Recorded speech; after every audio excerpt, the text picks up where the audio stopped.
Necesario para la auscultación cardíaca es un estetoscopio y un ambiente silencioso que nos permita discernir los sonidos.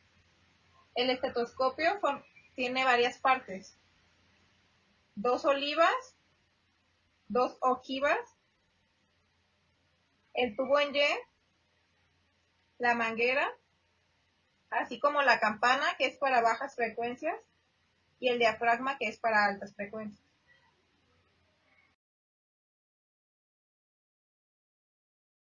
A la mejor auscultación de todas las válvulas lo haremos en unos focos determinados que se sitúan en la dirección del flujo sanguíneo. El primero de estos focos se encuentra en el segundo espacio intercostal derecho, en la línea paraesternal y corresponde al foco aórtico. El segundo de estos se encuentra en el segundo espacio intercostal izquierdo y corresponde al foco pulmonar, igualmente en la línea paraesternal. El tercero de estos se encuentra en el cuarto espacio intercostal izquierdo y corresponde al foco tricuspidio, al igual que las anteriores, a dirección de la línea paraesternal. El cuarto de estos se encuentra en el quinto espacio intercostal izquierdo, correspondiente al ápex cardíaco y corresponde a lo que es el foco mitral. Se encuentra en la línea media clavicular. Tenemos también un foco pulmonar secundario denominado foco de Earp o accesorio y se encuentra en el tercer espacio intercostal izquierdo de la línea paraesternal.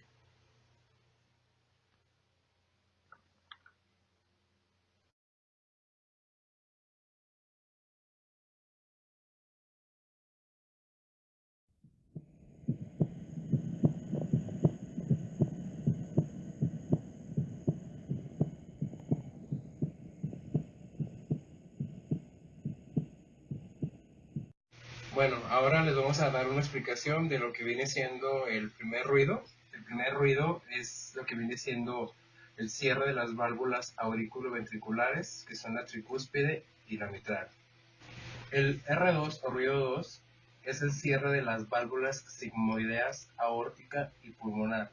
Este mismo, a su vez, se puede desdoblar, hay un desdoblamiento por una inspiración profunda a la hora de la auscultación, el cual ese doble sonido es por una mayor carga del ventrículo, porque hay una mayor superficie, entonces tarda un poquito más en cerrar lo que viene siendo la válvula pulmonar que la aórtica. La aórtica cierra un poquito más rápido que la pulmonar y es por eso que se escucha con mayor claridad el ruido 2 al momento de una inspiración profunda. Puede ser que también el R2 sea algo ya más pues patológico y puede ser escuchado sin la necesidad de la inspiración.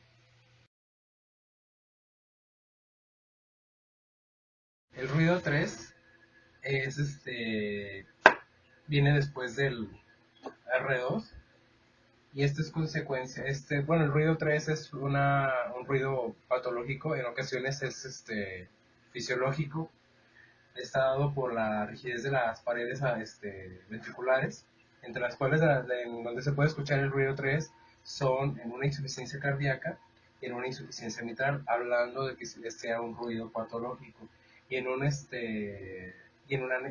anemia. Y en un ruido fisiológico o normal, podemos decir que se escucha muy bien en lo que dicen los niños y las mujeres embarazadas.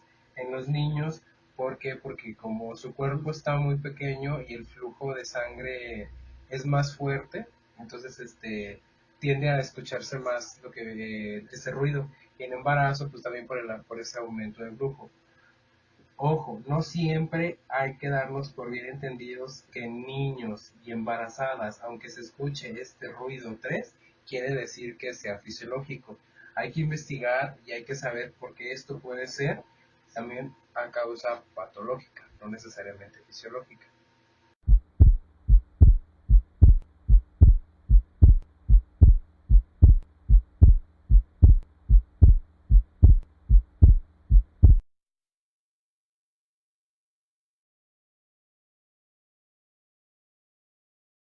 El ruido 4 Sí es es un ruido patológico, meramente patológico, no hay ruido fisiológico aquí. Está dado y está asociado a una hipertrofia ventricular, a hipertensión y una estenosis aórtica. Se va a escuchar como una pequeña vibración, este pequeño ruido 4, que va siempre antes de iniciar el ruido 1. Lo que viene siendo bueno, el R3, el R4, perdón, y el R3 son sonidos de baja frecuencia y siempre se van a auscultar con la campana.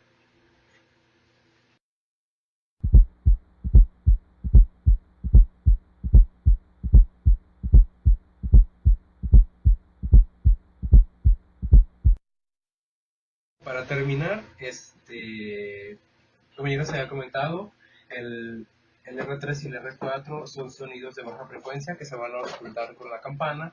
El R1 y el R2 son ruidos de alta frecuencia que se van a auscultar con la membrana. Y pues obviamente el asístole viene siendo entre la R1 y la R2 y la diástole entre la R2 y el inicio de R1, el sonido 1.